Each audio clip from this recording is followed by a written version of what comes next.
자, 안녕하세요. 반갑습니다. 주식강렬의 그대 예정렬입니다. CS 윈드, 우리 채널에서 이 종목을 언급하는 게 굉장히 오랜만입니다. 오랜만인데 사실 뭐 그렇게 오래되진 않았습니다. 자, 일단 계속 브리핑을 해드리면서 커버를 해드리고 있는데, 전반적인 상황들, 최근에 기대감들이 반영이 되면서 주가가 굉장히 강세 흐름들을 보여줬습니다. 뭐 여기까지 65,000원 구간까지 딱 저항 구간이죠. 왔어요. 왔는데 이거를 돌파를 할지 조정을 살짝 받고 다시 반등이 나올지 지금 이거를 좀 결정을 해줘야 될 때라고 보거든요. 근데 아직까지 결정이 좀 되진 않았습니다. 조정을 받는다라고 하면 한 6만원 수준에서 반등 흐름들이 나와주지 않을까 이렇게 예상을 좀 하고 있는 상황인데, 일단은 저항 구간이다 보니까 쉽사리 돌파를 하지 못하고 자칫하면은 이전처럼 다시 이탈을 한다라고 하면은 차라리 비중을 좀 축소로 하시고, 6만원 이탈을 한다라고 하면은 비중을 축소로 하시고 이 아래에서 다시 매수를 하는 게 한 가지 대안이 될 수가 있겠죠. 저점과 고점을 잡으면은 우리가 대응을 할 수가 있잖아요. 만약에 이탈을 하면은 제가 브리핑을 드리지 않더라도 혹시라도 이탈을 하면은 이 지지 구간을 6만원 그 다음이 5만 5천 원 그리고 5만 원대를 보시면 될 것 같아요. 여기서 이탈을 하는지 반등이 나오는지 이런 것들도 함께 지켜보자, 이렇게 설명을 좀 드릴 수 있을 것 같고, 전략적인 부분들 간단하게 말씀을 드리는 겁니다. 혹시라도 이전과 양상이 좀 다르게 이탈하지 않고 돌파하는 모습들을 보여준다. 왜? 장기 평선도 돌파를 했으니까 6만원에서 지지를 받고 반등이 나와주겠지 라고 하면은 그 다음이 7만원 8만원대예요. 7만원을 뚫어주는 게 핵심입니다. 7만원 뚫어주고 이 8만원까지 가느냐, 그러면 주가가 한 단계 업 된다는 겁니다. 업 된다는 거예요. 자, 그러면은 자 여기 CS 윈드가 수혜를 받을 건지 아니면은 뭐 이 전망치 같은 걸 좀 체크를 해줘야 되겠죠. 일단은 인플레이션 감축법 때문에 해상 풍력이라든가 신재생이라든가 뭐 그런 쪽 기업들이 수혜를 받을 수 있을 전망들이 좀 크다, 이렇게 얘기들이 나오더라고요.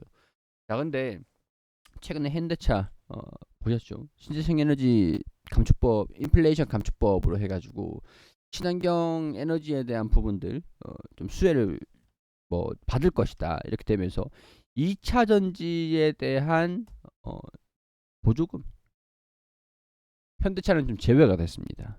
이게 좀 양날의 칼이기도 해요. 양날의 칼. 미국 내에서 생산을 하는 이게 중요하다는 거죠.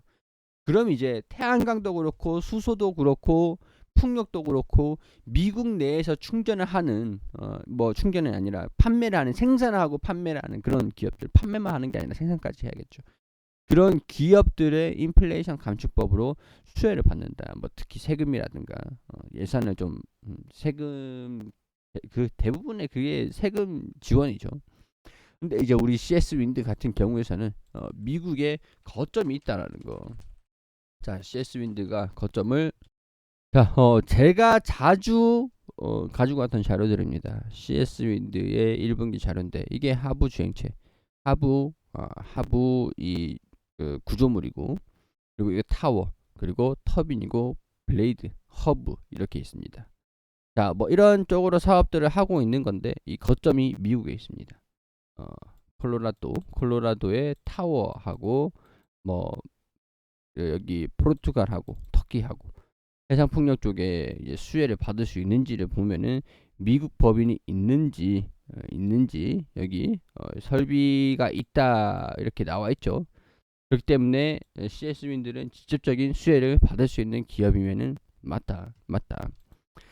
자, 그래서 영업이익의 전망치 자체는 긍정적인 그런 상황들입니다. 자, 1분기, 2분기 실적들이 또 나왔으니까 2분기 실적들도 같이 봐야겠죠. 어떤 움직임들을 보여줬는지. 자, 2분기 실적, 2분기 실적들을 보면은 원 부자재 공급망 이슈가 좀 있었기 때문에 생산성이 조금 조정을 받았다. 유형 자산의 감가상각비가 증가됐다. 무형 자산의 상각비도 증가됐다. 자, 외환 차익이 조금 생겼다. 주로 본사 터키 중국 대만 법인에서 주로 환수익이 생겼다. 이렇게 플러스 147억 플러스 356억 원. 자, 그래서 이번에 이것저것 다 빼고 하니까 영업이익이 179억이 나왔다. 매출은 3,270억이 나왔다. 자, 원부자재 공급망 이슈 때문에 생산성은 좀 하락을 했는데 그래도 환수익이 나가지고 이거를 실적에 기인을 했다. 이렇게 나와주고 있습니다. 대신에 지난 작년 이맘때 2분기보다는 영업이익이 조금 줄어들었다. 마이너스 36%로 한 100억 원 정도 줄어들었다. 이렇게 얘기들이 나와주고 있습니다. 단기순이익도 많이 줄었습니다. 많이 줄었어요. 단기순이익이 그래도 적자가 나고 있었는데 이게 흑자로 전환했다는 것은 굉장히 잘 됐습니다. 영업이익도 좀 줄어들었었는데 이것도 충분히 회복을 시켰고 적자가 난 것들이 흑자가 났다라고 하는 것들은 그나마 다행스러운 부분들이 되겠죠. 자, 해외 법인 동향들을 보면은 베트남 법인은 향후 유럽 시장 성장을 대비한 제2공장 신설을 검토를 하고 있고 슬로우다운으로 생산 법인 인력 신규 법인으로 일부 파견 배치를 했다. 해상 운송비 부담으로 유럽향 수주 물량 일부를 축소를 시켰다. 이게 중요한 거예요. 이게 왜 이렇게 진행이 될까? 일단은 우리가 이 해상 운송 비용에 대한 부담이라고 얘기를 하는 것들 있잖아요. 자, 우리가 이 CS 너무 긴데 여기 보면은 유럽향이 유럽향. 자, 유럽향이 있는데 이 베트남에서 보내려고 하면은 이렇게 쭉 뭐 여기로 이렇게 공급을 해줘야 돼요. 아니면 이렇게 돌아가야 된단 말이에요.